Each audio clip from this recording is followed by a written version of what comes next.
Welcome to the Love Lab Podcast, a safe and fun place to get real and learn about sex. Whether you're a man or woman, single or couple, this is the show for you.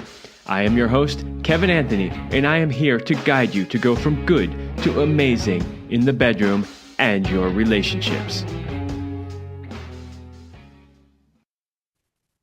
All right, welcome back to the Love Lab Podcast. This is episode 311. And it is titled Sex and Relationship Advice from a High-End Escort. Oh, this is going to be juicy today. So if you're watching on YouTube, you can see I have a guest with me. I will introduce her in just a moment.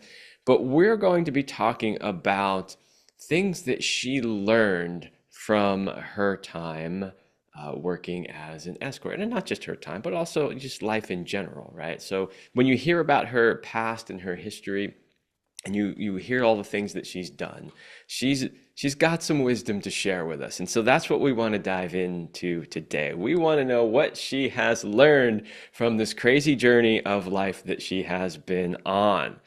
And I think there'll be some really interesting things in there because, people always have questions like, why would a guy hire a high-end escort, and how does that work, and like what do the women think, and so we're gonna dive into that a little bit because there are things that we can learn about how relationships function from this dynamic. So, and that's really what we want to get to here in the show. We are about sex, love, and relationship, and we want to understand sex, love, and relationship as best we can from as many different angles as we can. So that's what we're going to do today. But before we do that, a short message from my sponsor, Power and Mastery 3.0. Power Mastery 3.0 is the latest version of the popular men's sexual mastery course. If you are struggling with erectile dysfunction, premature ejaculation, or simply want to increase your skills in the bedroom, then Power and Mastery is for you. Join the exclusive club of men who have taken their sexual performance into their own hands and become sexual masters. Mastering your sexuality is a key component to becoming the man she has always dreamt of and craves. Don't leave your sexual performance up to chance or the throw of the dice. Become a sexual master today by going to powerandmastery.com. And joining the exclusive club of men who have taken their destiny into their own hands, that's powerandmastery.com. Okay, my guest today is Amy Taylor. She's an MBA Mensa member, a commercially licensed pilot who's flown cargo, charter, and been a flight instructor. She's been featured on and in Elle, L'Officiel, Sports Illustrated, GQ, FHM, Maxim, Muscle and Fitness, Men's Health, Women's Fitness, and even Playboy. Now in her 40s, she's just getting started. When she's not in the skies or in front of a camera, you can find her staying fit, having fun with family and friends, and generally just enjoying this gift called life in Manhattan or wherever life takes her. So welcome to the show, Amy. Hi, and thank you so much for the sex education you provide. I'm not trying to tell all you guys and women listening to this, but buy this course for your loved ones or for your hated ones because we are getting sex education from porn in America, and that's terrible. Nothing against porn. I watch it too, but yeah, like we can all learn and it should be fun to learn. So like not to overly hawk this, but dude, buy this guy's course. It's the most fun education you're ever gonna do. So yeah, thanks for what you and thanks for having me. You're welcome, and thank you for the wonderful endorsement of my Power and Mastery courses. I do appreciate that. Okay, we got to dive right in here. We got to know a little bit about your background because it is a very diverse background in the sense that people wouldn't typically put all of those pieces together. In other words, MBA Mensa member, okay, that's one thing. Commercial pilot, that's like another thing. Like, a professional model, that's like another thing. Like an escort, that's like another thing, right? So tell us a little bit about your background. How did you come to be who you are? Well, I'm 47. I'll be 48 at the end of the year, so I have had time to do lots of things. I'm a hyphenator, like so many people. And then the reason I've had so much time is I didn't do the two big things that most people get to do for lots of other reasons. Some said, some by choice. I did not become a mother or a wife. And that's okay. happy with my life. And next time around, I'll join that sorority of mothers. I'm not against it. It's just how it worked out. So I had a lot of extra time to do a lot of extra stuff. Um, and I didn't want to waste it. So I am an eternal seeker. My parents are academics. I really like to learn about anything, about fucking, about flying, about business, about finance. I think if I was a billionaire and idle, I would just go get like 12 PhDs or something. Like I would learn as much as I could before I'm dead. So the theme that runs through all the diverse things I've done has been that I really like to learn. I'm a seeker. And so that's why I've cobbled together. If it interested me and I could learn it and try to get good at it, I've tried. And there's 10 other things I failed at. I tried to be a clarinet player and I was so bad my father told me to stop practicing because he couldn't stand the noise. Um, I tried polo, loved it, horse hockey, terrible at it. I am a very bad golfer, but I'm a good scuba diver. I'm a good skier. I'm a terrible snowboarder. So I think that the running theme was that if it interested me, I was going to use my one precious life to try to learn about it. Well, I certainly understand that because that is very much how I am too. I have a very diverse background, and I know and am relatively good at a fair number of different things, which people are always like, "That's kind of weird. How did that and that go together?" And my answer, generally, just jokingly, of course, is I'm a Gemini. That's just what we do. I'm a Capricorn, but it doesn't fit. I like Gemini so much. My most successful retired escort girlfriend is a very successful matchmaker. She's in the mainstream world now, and this chick gets more done by 10 a.m. than most people in a week, and I'm here for it. So, right, we have one precious life, and however you want to spend it, I think it's great not to waste it, whatever that means. Absolutely agreed. Okay, so we know a little bit about you and what you've done. Uh, Obviously, it came up in the intro, and you've mentioned a little bit just in talking about who you are. But at some point, amongst the many other things that you've done in life, you ended up becoming a high-end escort. And, this is something that people are like, well, why is she talking about it if she's really a high-end escort? Obviously, and you can tell more about this, but at a certain point, you were outed and you became, public. It became public, and so you started talking about it. So we're not breaking any new news here. This is something that's been, out in the public for a while. But what I really want to know is, how did you end up becoming an escort? So I did my undergrad at Cal at Berkeley in Northern California, and I was in a sorority. And one of my sorority sisters, we both went to summer school, and she, I guess, trusted me enough to tell me that she was doing that.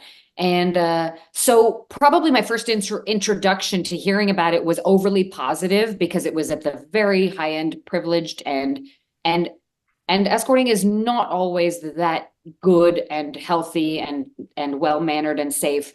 There is there are a lot of problems at sort of other ends of the spectrum for sure.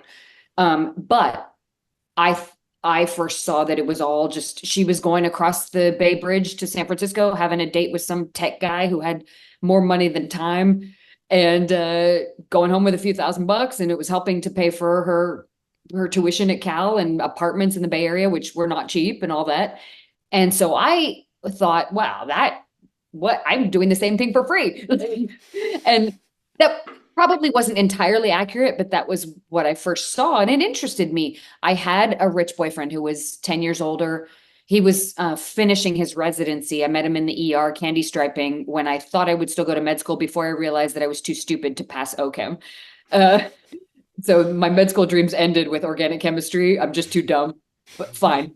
But he was a little older, and yes, he ended up graduating making, a few $100,000 a year, and I made negative money. I was a student, right?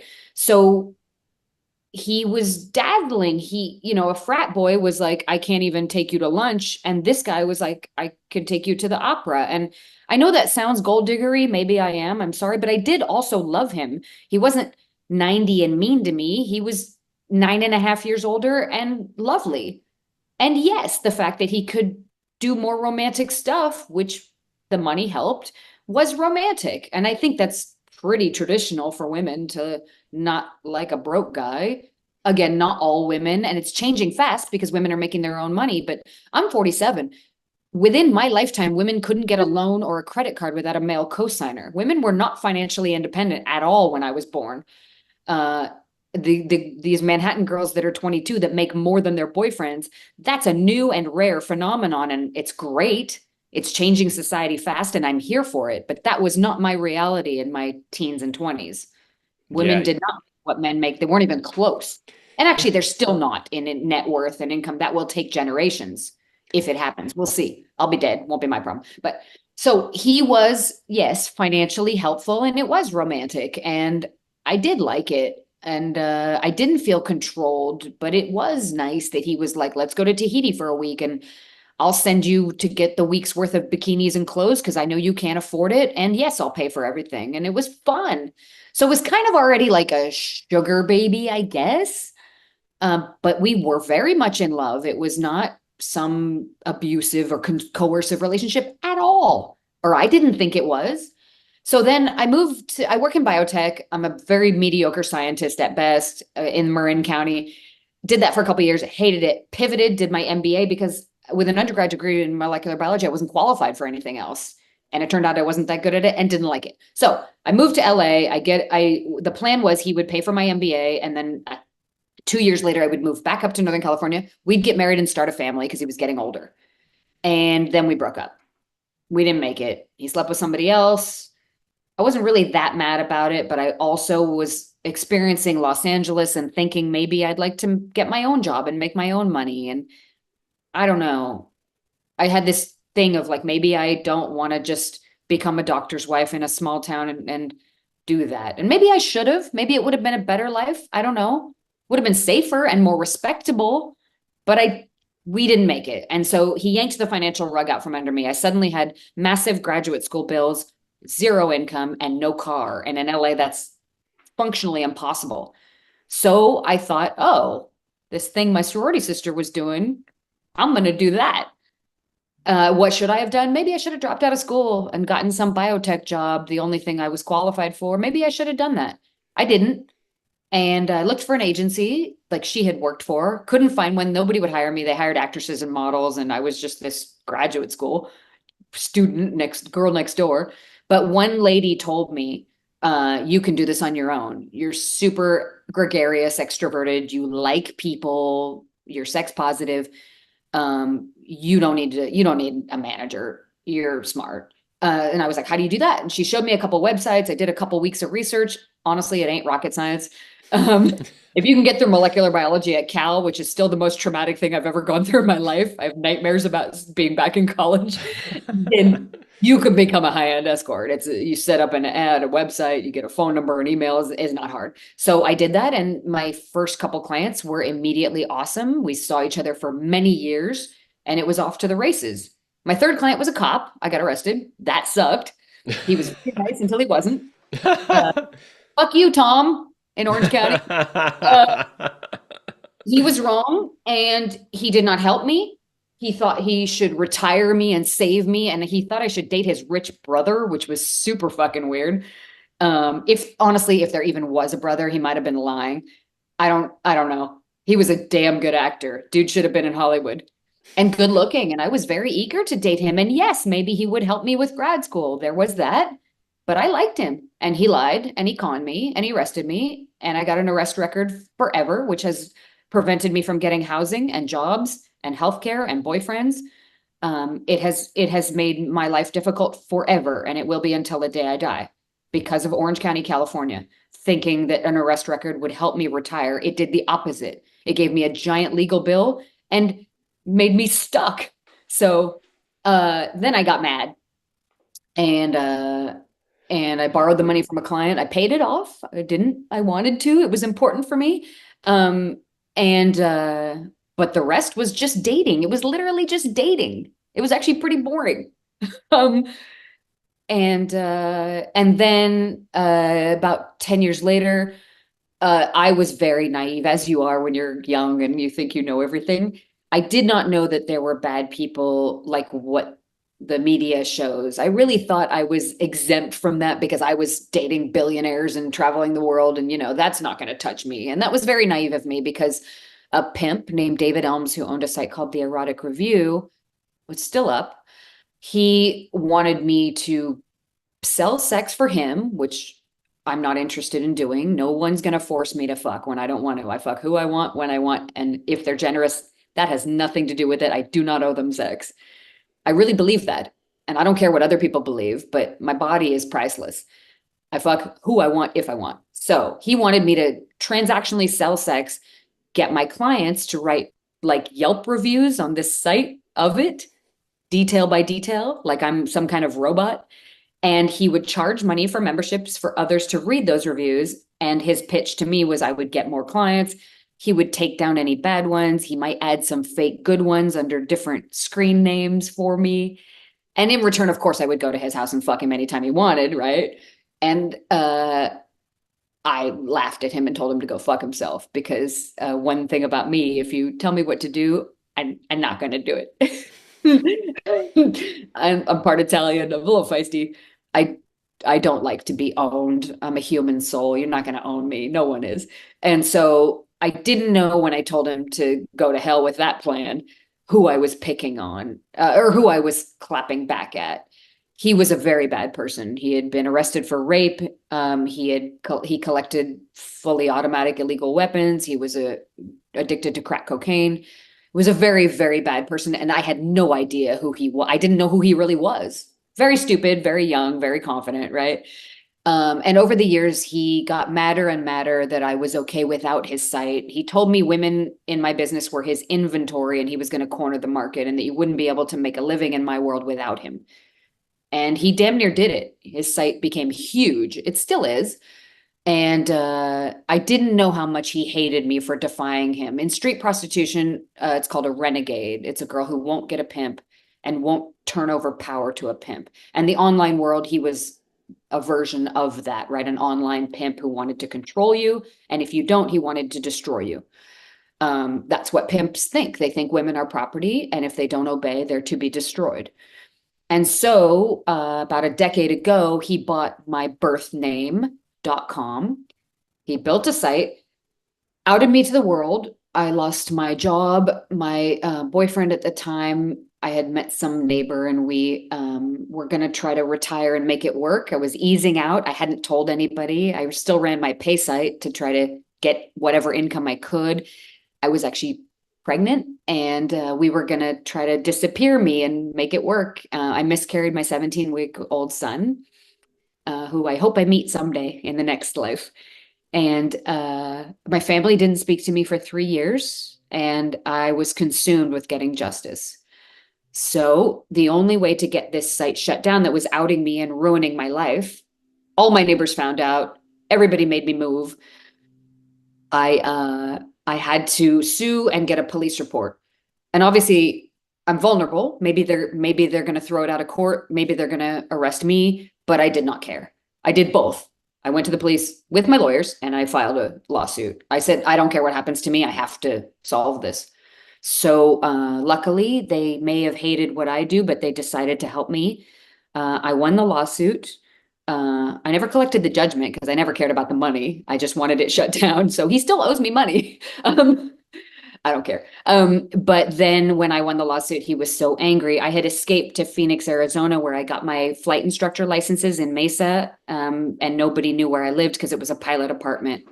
So I thought I was safe from him. And I was just flying every day, lonely, no family, no job, no boyfriend, nothing, just flying. And he somehow found me, don't know how. And the Phoenix DA, Christy Bell, called me one night with my lawyer on the phone and said that David Elms was driving to Phoenix to kill me. And they intercepted him and arrested him. And then after a long, lengthy case, he made bail, escaped, tried to cross the border in San Diego. Fugitive unit got him, thank God. He went to jail for many years, and that was good.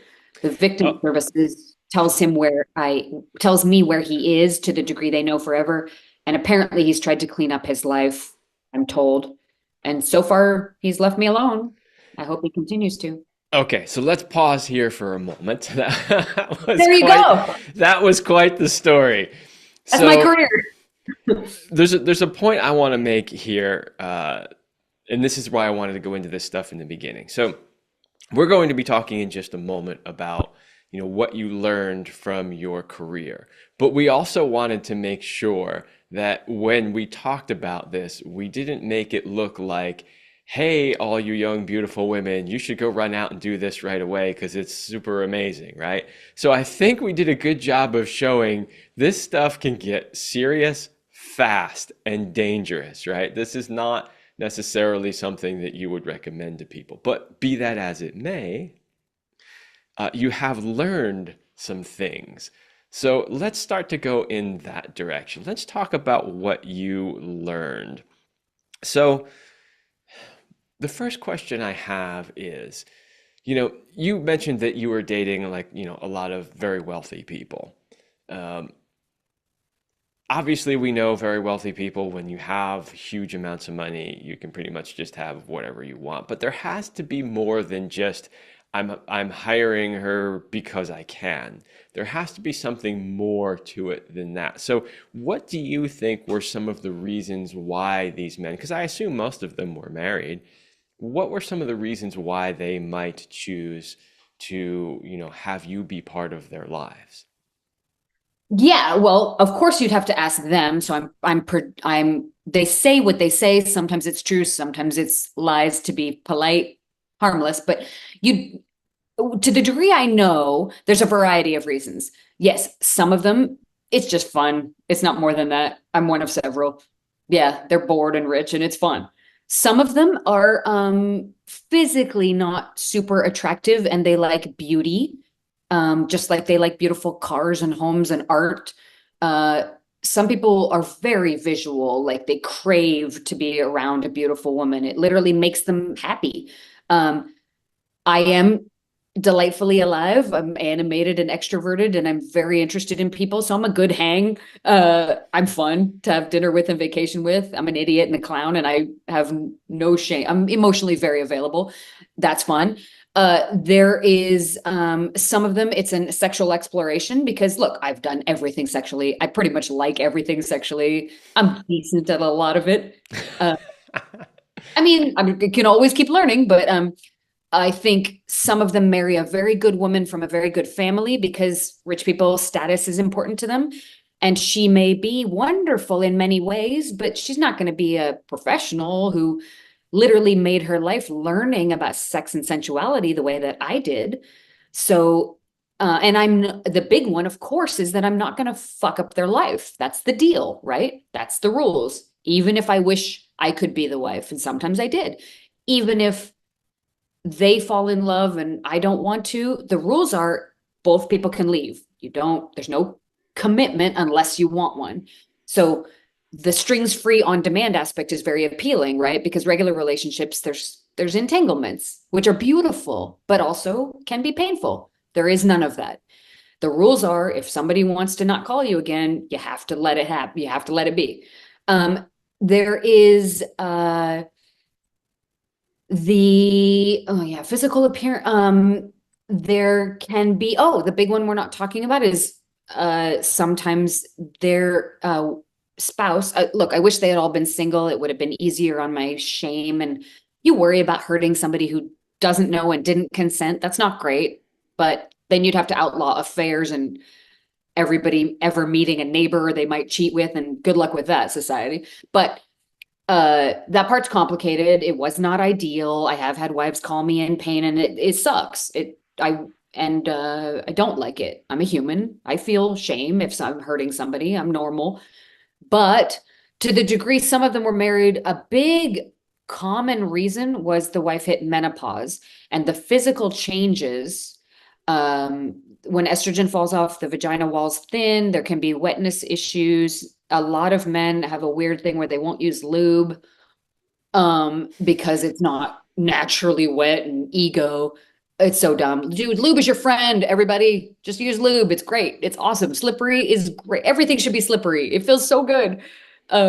But That's a thing, and we're making great strides in medicine now dealing with menopause. There's HRT, there's Mona Lisa procedures with lasers, there's all kinds of stuff, but it's all expensive. Insurance doesn't cover any of it, which I think is insane because insurance covers Viagra and Cialis. But we're not talking in America about how sex has to change when women hit the menopausal changes in Yeah. life. So let's explore a couple of these things a little bit because what we're trying to get to is, you know, what I'm hoping people will get out of this is I'm a big fan of keeping relationships together. And I like to see healthy relationships, right? So the nuggets that I wanted to pull out of that little piece there was what was going potentially wrong or maybe not the way they wanted it to be in their relationship that led them to seek something outside, right? Because if you can understand what that is, you can fix it before that happens. Now, obviously, some of it was just fun. It was just because they could. It was because it was ego, or it was because, they like to have a beautiful woman on their shoulder, whatever it is. Okay, we can throw all that because that's super easy to understand, right? And there aren't really particularly lessons to be learned there. Well, there are some.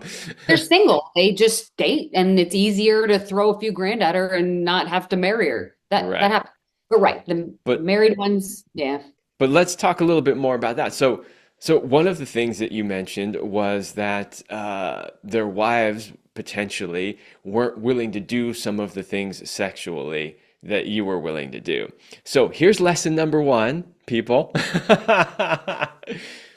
If you are in a relationship with somebody who is very sexual and who values sexuality, uh, you might want to consider figuring out ways in which you can come to a place where you can both meet each other's needs. Because what happens is when one person has needs and the other person just flat out refuses to meet those needs, one of two things happen. Their need doesn't get met, they stay in the relationship, and huge resentment builds up, and they're angry all the time, and or they end up divorcing. Mhm. Or they end up having an affair, or potentially, I mean, is there really much of a difference between having an affair and hiring an escort? Not really. I mean, very small difference, right? Um, and in fact, many of those people would probably say hiring an escort is safer than having an affair as far as the entanglements and things like that that you were mentioning before, right? Um, but you Also, can but no spouse likes it. no, that's true.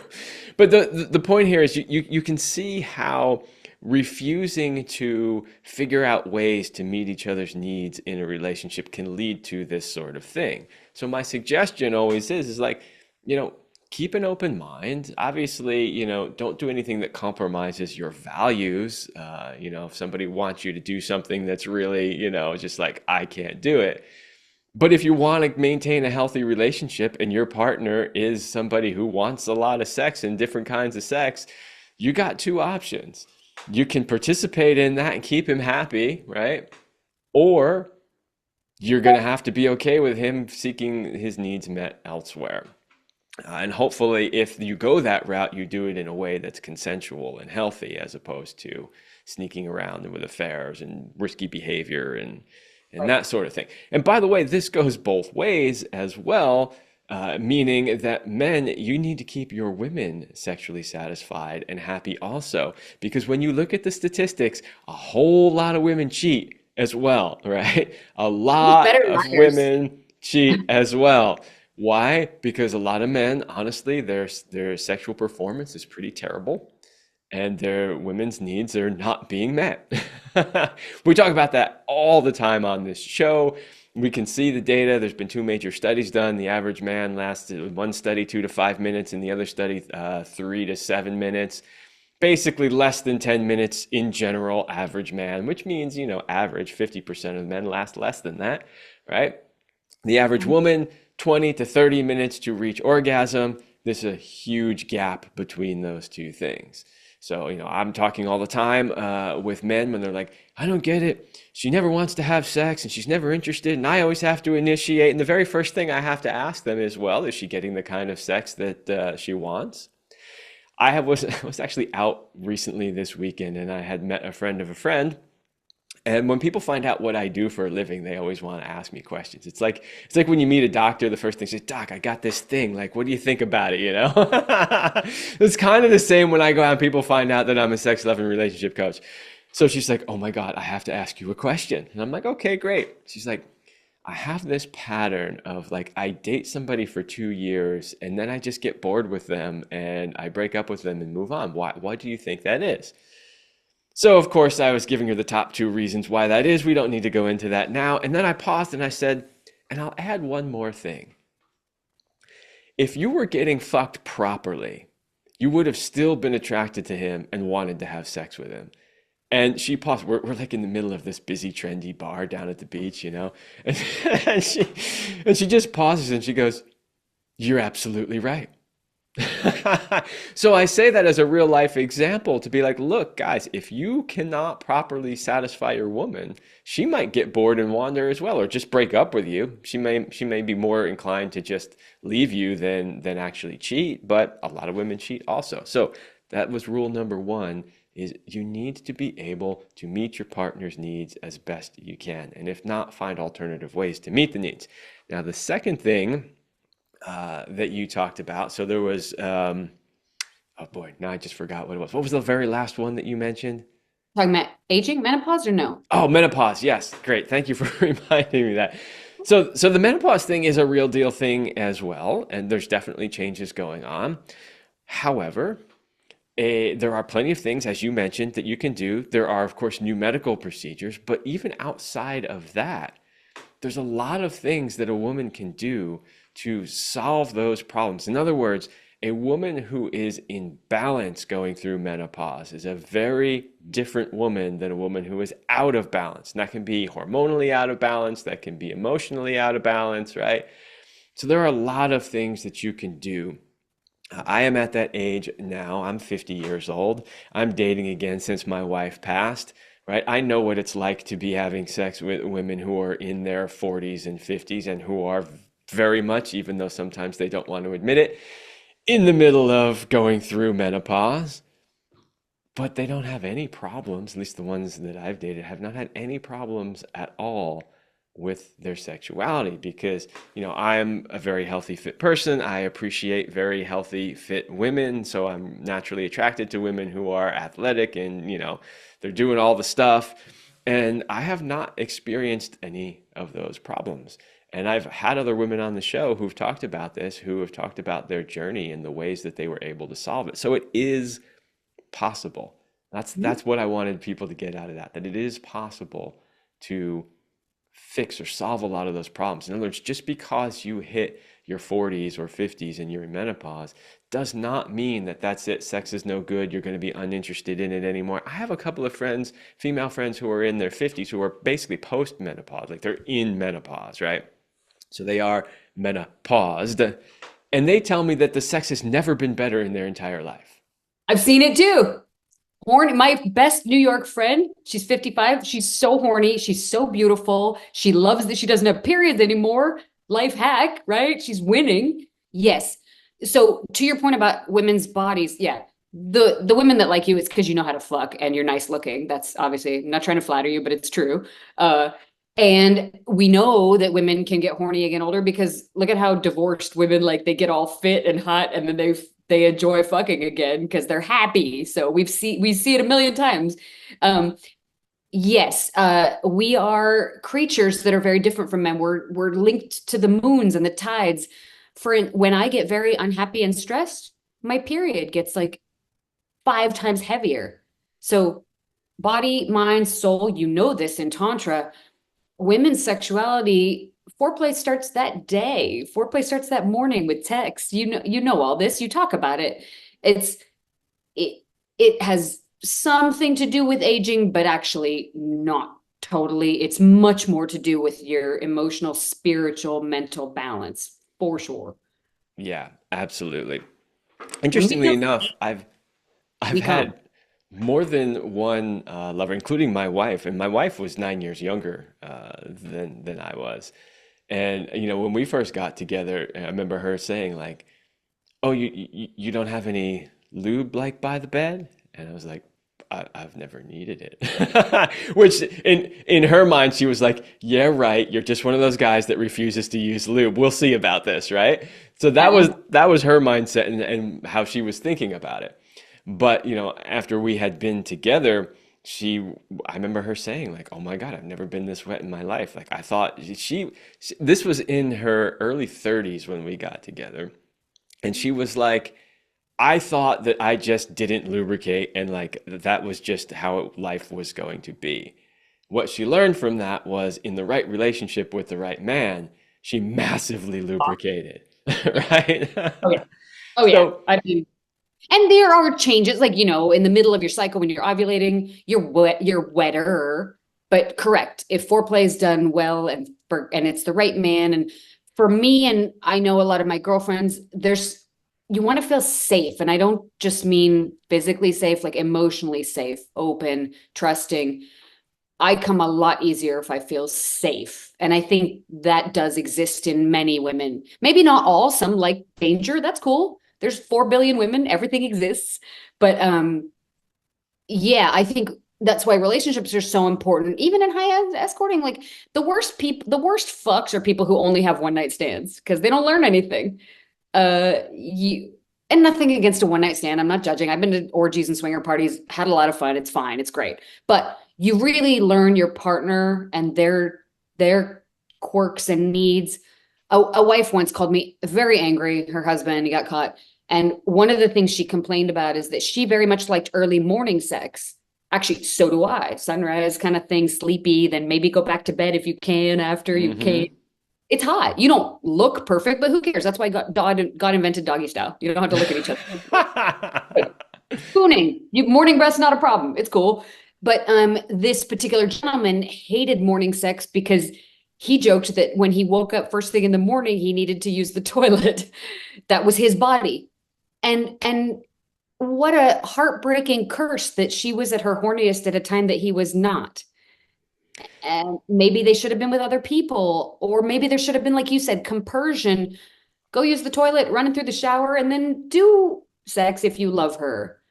Or maybe she should have sometimes settled for afternoon sex. I mean, the key you said, if you love somebody, again, you don't want to subjugate your needs, but there should be some compersion in I'm doing for you because I love you, right? Absolutely. I mean, that's an absolutely great example because it's something that is so simple and easy to fix. Now, when I'm coaching men and I'm trying to teach them how to last longer, one of the things I do tell them is before you have sex, absolutely go empty your bladder, right? Because if you don't and you're contracting the muscles constantly to try to, hold your urine in, you're creating tension which is going to lead to a premature ejaculation.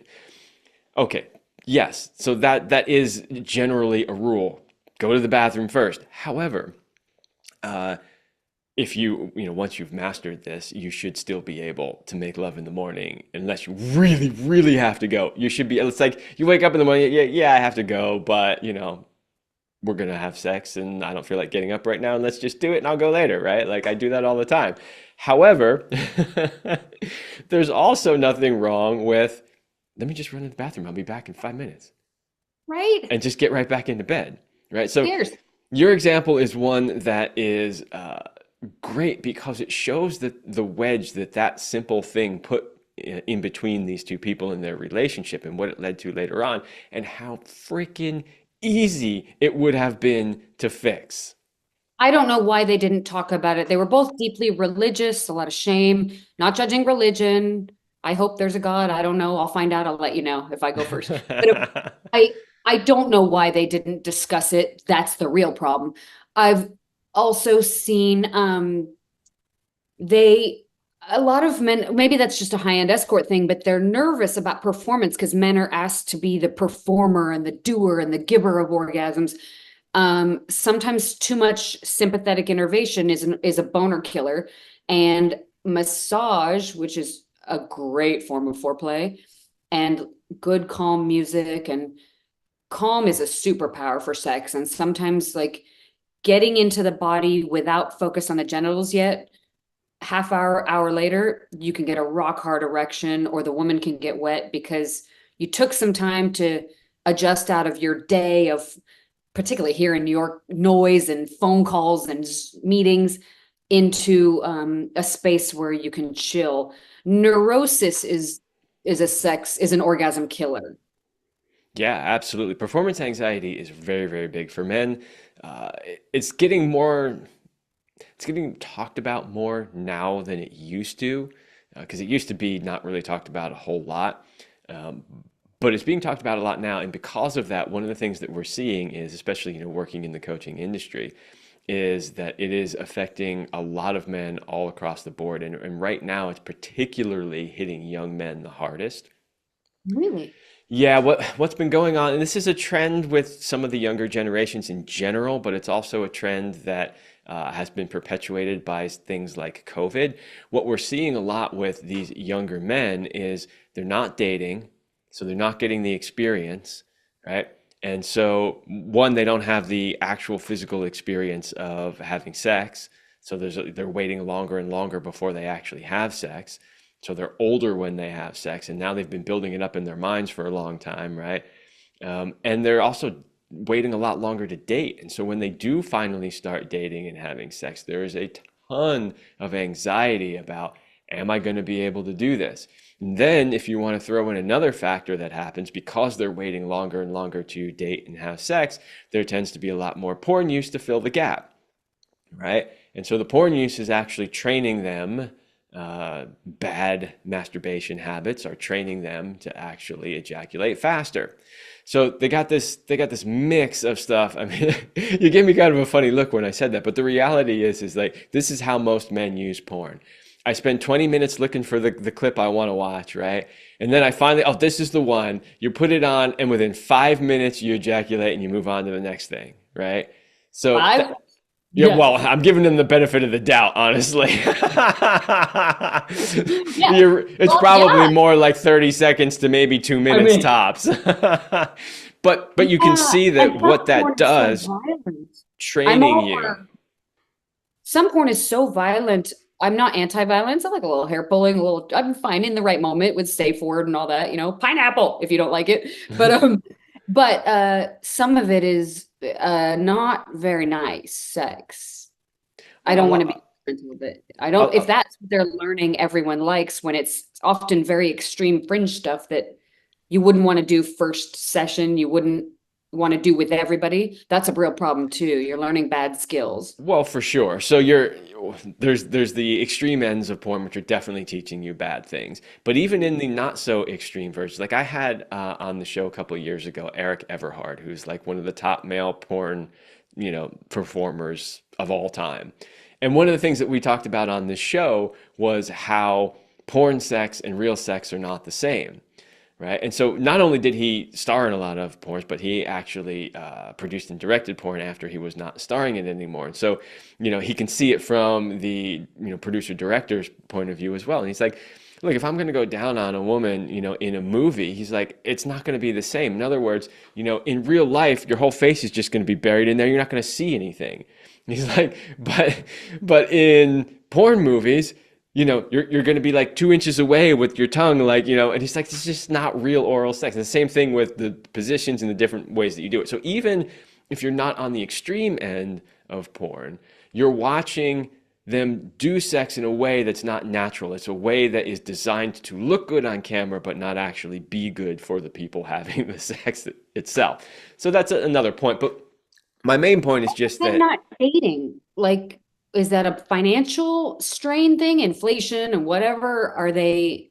Because it was always scary to approach women and get rejected. Who cares? On to the next. It's sales. that's Um, that's a I get deep told to go to hell conversation. 10,000 times, but like, okay.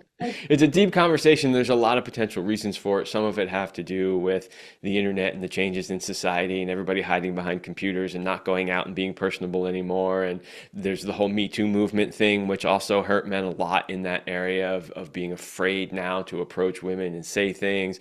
There's plummeting testosterone levels, which has been an issue for a long time, and men not necessarily really even having the drive. You've got all the pressure from society not to be masculine and not to do those things, right? And to be this sort of softy, new agey kind of man. There's a whole bunch of reasons for it.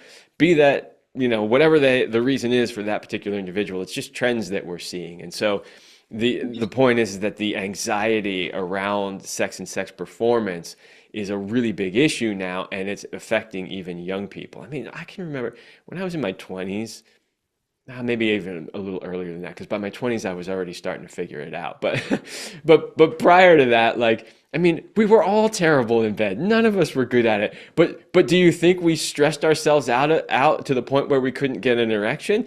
No, we just had massive erections and we just wanted to get laid any which way we could, and we were just like, the way to get better is to just fuck more, right? Like, but that's just not the way younger people are seeing it these days. So that's a whole other thing.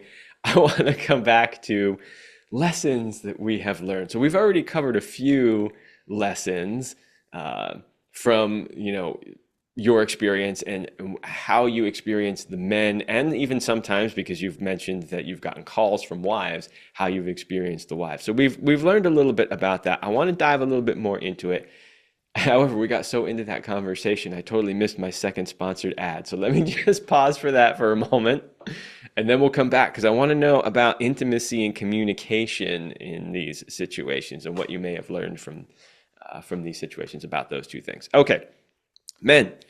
Are you tired of falling short in the bedroom and your relationship? Do you want your woman to respect you and crave your cock? Do you want to be the man she secretly brags about to all her friends? What if you could become this man? What if you could not only master your masculine sexuality, but also be the dream man who shows up for his woman in all the ways she desires? What if you could become so irresistible that she becomes addicted to you? If you are ready to become this man, then go to kevinandceline.com/go/warrior. That link is in the description. That is kevinandceline.com/go/warrior. This is where you work one-on-one with me and I teach you how to do all these things. All the things that we're talking about here in this episode and all the things that we talk about all the time on this show on a regular basis. If you want to learn how to be that man, if you want to learn how to be the man that takes a woman who says, I just don't lubricate, and turn her into a nonstop waterfall, then this is the right program for you. All right, let's get back to the conversation and lessons that we have learned. So Be I prepared asked you. after the course, be prepared to be like, you're coming over now, sir. I don't care what you're doing, but be here in a half an hour. Exactly. It's good dick, like women, you could slap her mom if you can make her come well, and she will still, they'll date you. I joke, don't do that. But like Yeah, really. and this is a point that I made earlier, and thank you for reiterating that point, which is that, if you are really fucking her properly and making her come hard and often and look at you like you are a freaking god, she will love you and she will constantly want more of it. Oh yeah. When it's good dick, you really do want to go in the kitchen and make him a sandwich. I hate that, but it's so true. Like, Well, I there's need that to point feed too. you now. It's so weird. It's ancient biology, and you cannot override it. Like, Uh-huh. And it's wonderful. absolutely true. That's a very good point that you just brought up, which is that, there's been a lot of pressure in society to make everything in relationships totally equal, right? We got to make everything equal, which of course completely destroys polarity. We know that. But if you tried to tell somebody that, it would be great if she went in the kitchen and made me a sandwich, the backlash you would get in today's society would be so ridiculous. But here's the thing. You're not making her go into the kitchen and make you a sandwich. You are fucking her so good that she is so satisfied that she literally wants to go into the kitchen and make you a sandwich. And that is the difference. She'll waddle in there walking sideways, and you'll with a towel. Yeah. Holding And on to the walls and the railings as she gets down to the kitchen. wobbly legs and all. And she'll be thrilled too because you've taken her to a spiritual plane. And like it's such a pure form of pleasure. We're only here for a few decades. Like it's a clitoris is and the G spot. Those are parts that were solely created for pleasure. Like learn them. And Oh, absolutely. because you'll know stuff most guys don't know, you'll have a trade secret. Like such an advantage. That is very true. Okay, so let's talk a little bit about what you've learned about how to keep a relationship alive, right? Because okay, there's observing the dynamic between the couple as being the third person, but there's also keeping the dynamic alive between you and this person, right? Because the way you've described it is it's not purely transactional, that there are reciprocal feelings and things like that. So, what tips do you have for people from your personal experience about what does it take really to keep a relationship alive? Well, and many times the wife is happy, even involved or approving. There's all things exist. I've also had regular civilian relationships. I've been in love. I'm a human. Some of them were open, non-monogamous. Some were monogamous. So I've also had my own. I didn't just escort. I lived also in the regular world. So, but it's the same things professionally, actually, that are true in non-professional relationships. Um, Communication. I know you've heard it a million times, everybody, but it's really true. And when I say communication, you've got to be willing to be vulnerable. It's scary to tell somebody what you need. You obviously frame it in a way that's not offensive because you ideally you like and or love them and you want to be polite. Manners matter, but clear communication about your needs and where you're at and how you're feeling. Like guys are pretty communicative when you make them feel safe and let them know. I've never had a bad result when I've communicated. I think the other one is empathy. Like, can you try to put yourself in the other person's shoes? I think a lot of women just think men should have a lower sex drive and just be women. Well, they're not women, and you should love them for that because it's you talked about polarity. I like it that men and women are not the same. I'm all for equal rights and respect in society, but we are not the same. We're not equal because we're not identical, and that's great. So, empathy, can you step out of your own ego and think about what it's like to be your partner or partners? Can you get out of your childish ego? A lot of people struggle because they're so wrapped up in what they want. But can you think about if you've rejected your partner's sexual advances for months, how does that feel for them? Okay, you didn't want sex, but they are not you. Shocker. Empathy. I think nonverbal communication. I'm part Italian. I talk too much with my hands. I'm working on it. I'm failing at it. Um, Active listening, also not great at that. I talk way too much. Every man I've ever loved or who's loved me has wished I would shut up more. I'm working on that, also failing at that. But at least I'm always communicating. None of them have ever wondered where I'm at emotionally. So we are what we are. But within the framework of your personality and your needs, watch your nonverbal communication, watch your body language. What's wrong with if you're on the couch watching Netflix, just putting a leg over them, dragging your nails across him? Every single man I've ever met in any capacity, as an escort or not, craved more physical touch from the women that he loved. Why deny him that? You think sex is a chore? Well, you do other chores, you wash dishes, and fucking's more fun than that. You I think it is. If you're doing it right, it should be. If you start, you might find a few minutes in that you're quite amenable to it. As chores go, it's the best one. And you can most men feed them, fuck them, and they'll do anything for you. So can you respect your boundaries while not creating more conflict by denying somebody a physical touch, which is a human need? It's I think it's actually cruel if you say you love somebody to make them beg to not be rejected physically. That's mean. And to hamstring them that they can't have that and they also can't seek it elsewhere. Um, I would add regulating your emotions. That's very true in business, of course, in a professional setting.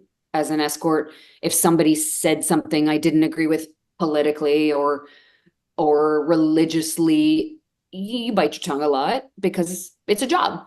And I'm sure I said dumb shit all the time that they just ignored. I'm sure I did. But also in your personal relationships, can you regulate your emotions? Not everything, you don't have to win every time. You don't have to win every battle. Would you want to be right and be alone? Okay, fine, but I don't. Um, and I think creating a safe, trustworthy environment. That goes back to communication, confidentiality.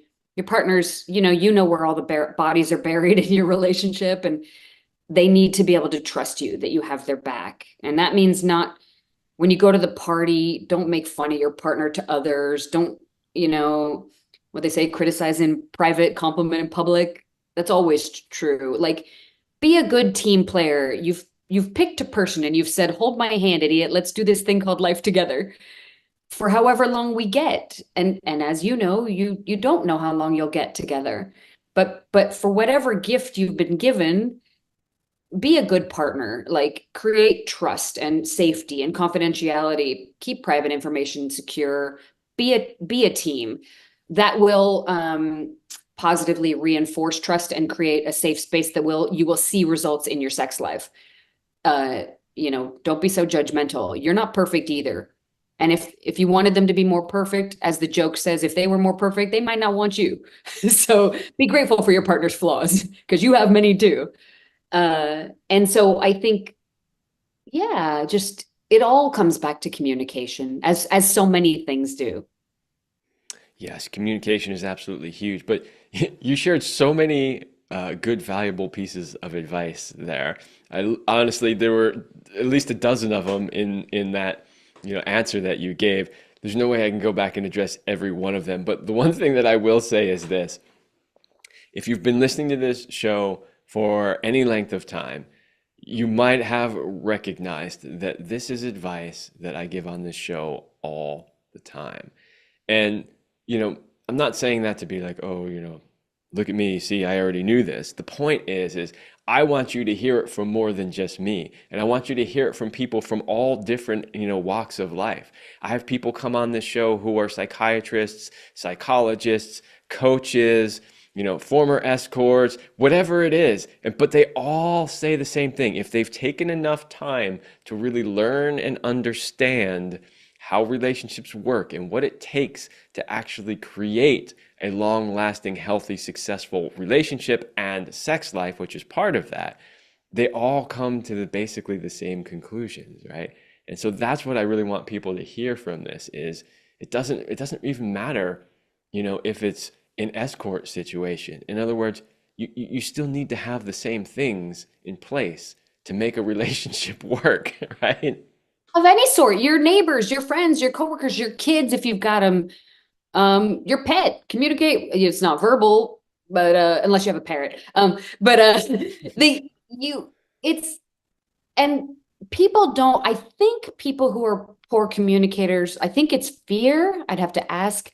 They're worried if they say something that's vulnerable, they'll no longer receive love. You'd be surprised what people can handle if you're honest and vulnerable. There might be some initial shock, that's possible. But if they love you, people can handle a lot if you're truthful. They really can. And again, as I said, you frame it in ways that aren't deliberately hurtful, because, not being an asshole is always a good move. But open honesty with empathy, I don't think is ever the wrong way to go. Uh, No, it's always correct. And if you do something else that you mentioned earlier, which was create an atmosphere of safety within the relationship, then people feel safe enough to be able to be fully open and honest and share these things. yes. You can, I forgot to mention, different people communicate differently. I have both succeeded and failed at that, meeting all kinds of different people from certainly different cultures and different walks of life. Um, a Caucasian CEO from Manhattan is different than a sort of entertainer from Venezuela. Like, there's cultural differences, religious. So I think adapting your communication style to the type of partner you have. If you watch, like if you're speaking to them and they're starting to shut down and you see some of this and they're looking away and you start to see fight or flight, it is important to adapt the way you speak to them, including maybe picking a different time or place. Um, but watch the feedback you get when you communicate. And you'll eventually become an expert on your partner after a while, but different people respond to different things. Again, I'm part Italian. We love to hash it all out and have a good cry and fight and then make up and eat. But uh, but people like British people from old money are stiffer about conflict, and that's okay. Everybody's different. It's beautiful. But it's important to maybe adapt. It makes you more approachable for different types of people. And if you can, it makes them, again, to your point, feel safer, which Yeah. is always. All right. Well, we are pretty much out of time for this episode, but I want to do a couple of things before we get off. One, I want to give you an opportunity to share any last advice or things that you want to share with the audience. I also want to give you an opportunity, obviously, to talk about, anything you want to let the audience know about how they might, work with you in whatever capacity, find you, whatever it is that you want to promote. And then I have one last question for you after that. Uh-oh. I just want to say that thank you for humanizing one form of sex work. There's millions of us. I promise you, everybody who's listening to this, someone you love and know is a sex worker. You may not know it. You may just see them at yoga or the Whole Foods or, but there's millions of us and we're people. And the overwhelming majority only do it for a while. They're not all weirdo lifers like me. And even though that's okay too, but we're humans. And even if you hate our world, we've always existed, we always will, and we're human souls on a journey. So try to open your mind. If you care about getting active, there's SWOP chapters in pretty much every city everywhere. You can get involved if you're interested. Again, even if you hate our work, you can agree that harm reduction is the way. These are usually young people, usually poor people. They go on to be other things in life later, and we shouldn't throw them away. We shouldn't let them be hurt and literally killed. These are humans. And so if you care, there's great things being done in the law to try to reduce harm. You can speak out. You can even just say, hey, I watched this podcast and I met a sex worker and she might be a weirdo, but she's a human. And or if you believe that. So thanks for humanizing us. It really matters. The closets where they harm us, and when they don't think, and when they think we're subhuman, they feel at liberty to literally destroy us. And I want that to stop happening. Yeah, I completely agree. I mean, I don't think it should be demonized. I mean, just even outside of the work I do, because I talk to a lot of varied people from all different, walks of life, and a lot of it revolves around sex. But even outside of that, in my own personal world, I know several women who are sex workers just from my own group of friends. The only difference is that, in the circles I travel, people talk much more openly about these types of things. But your average person, like you said, probably knows somebody also. It's just not talked about openly. Um, so there's that. So there's the realizing that they're real people and that there's actually a need in the world for what you do. But then also learning about like, hey, if you're in a committed relationship and you don't want your partner to do that, like how do you actually nurture a relationship such that he doesn't have the need or want to do that, right? So there's that end of it also. You can be your partner's sex worker. It's a super hot fantasy role play too. And you can people return to where there's great sex. They don't really go elsewhere. If you got great food in the fridge, you eat. So So, my my wife and I, when we got together, we were originally in a triad. So there was another person involved, but I was actually the third person coming into that relationship. Um, and so that's how we operated in the beginning. And then eventually the other person left, and it was just the two of us. And at a certain point, I remember because it was probably one of uh, the best things any woman has ever said to me. But I clearly remember one day she just looks me in the eye and she says, "I don't ever want any other cock but yours for the rest of my life." That was like one of the biggest compliments anybody's ever given me. wonderful. Yeah. Yeah, it's what everybody wants to hear. And yeah, good job. Because whatever you did to get that, it's good job. I mean, you're very, yeah, I haven't known you for 25 years, but you're a very open soul. You've done the work of staying physically attractive. Let's be honest, that matters. You talked about that. It matters. Hmm. We like somebody cute.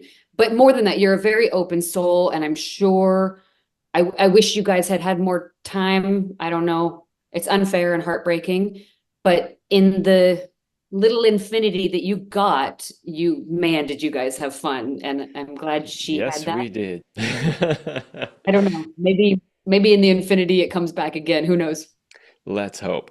All right, I got one last question for you. This should be a fairly easy one for you to answer, although I don't know, maybe there's too many to choose from. But it's a question I ask everybody that comes on the show, and that is, what is your best sexual talent?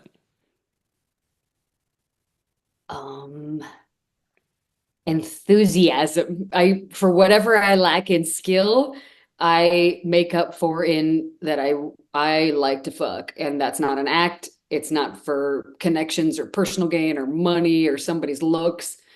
The first time I had sex at 18 in one day, I was like, this is for me. Um, yeah, I like to suck dick. I like pretty much every act if it's a right person who makes me feel safe. I'm pretty adventurous. Haven't tried much that I hated. Uh, but I think more than that, it's that I'm eternally curious, and in that sense, I've been a very open, non-judgmental partner. I'll try anything once, twice if I like it, as they say. Well, enthusiasm is really important. Actually, enthusiasm can make up for a lot of lack of skill. This is something I've been this past year coaching a lot more women, which is not something I ever thought I would do.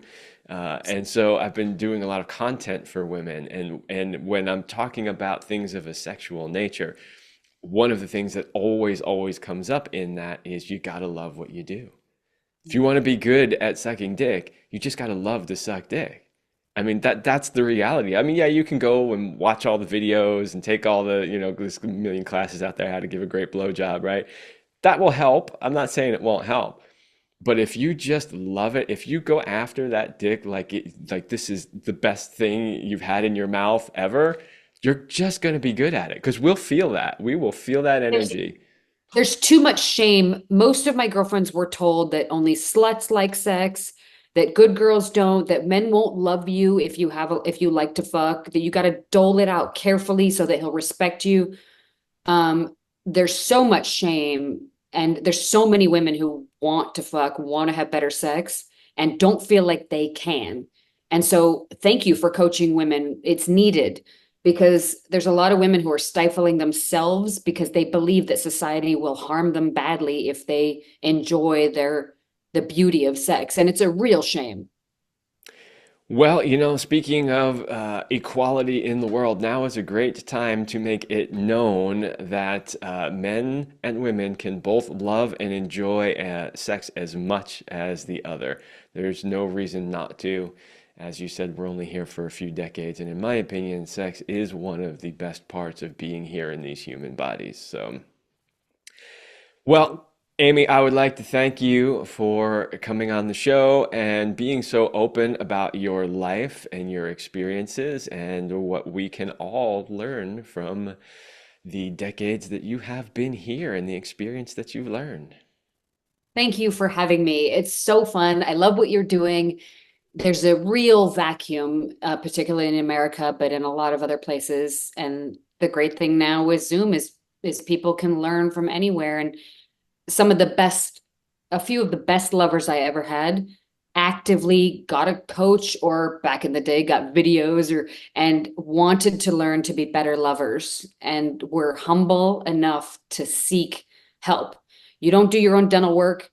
You don't color your, well, some people color their own hair, doesn't usually work out well, but like most things you want to get good at, you get a Mhm. pro. And This is what I say all the time. I'm like, you'll hire a personal trainer, you'll hire a nutrition person, you'll hire somebody for everything, but when it comes to actually being good at sex, you don't do it. Why is that?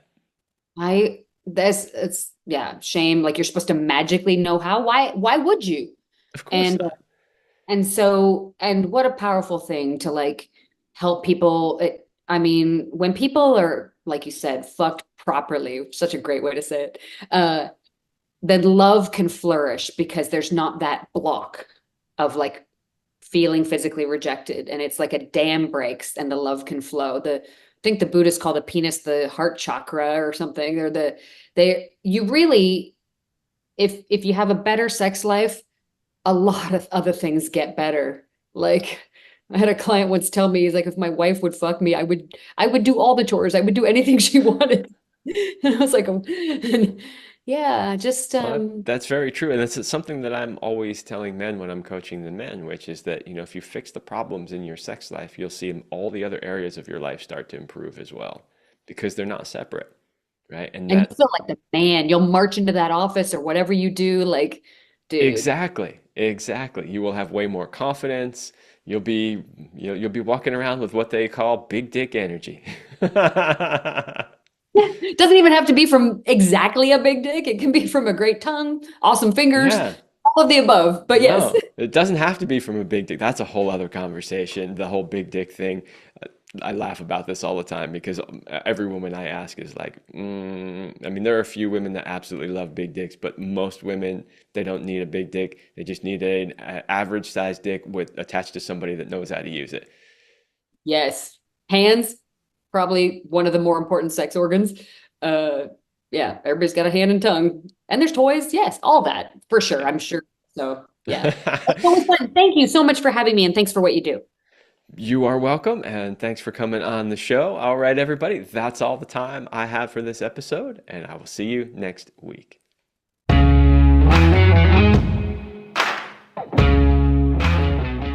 I hope you liked this episode of the Love Lab podcast. If you enjoyed this show, subscribe, leave us a review, and share it with your friends. And for more free exclusive content, join me in the Passion Vault at kevinandceline.com/vault. That's kevinandceline.com/vault.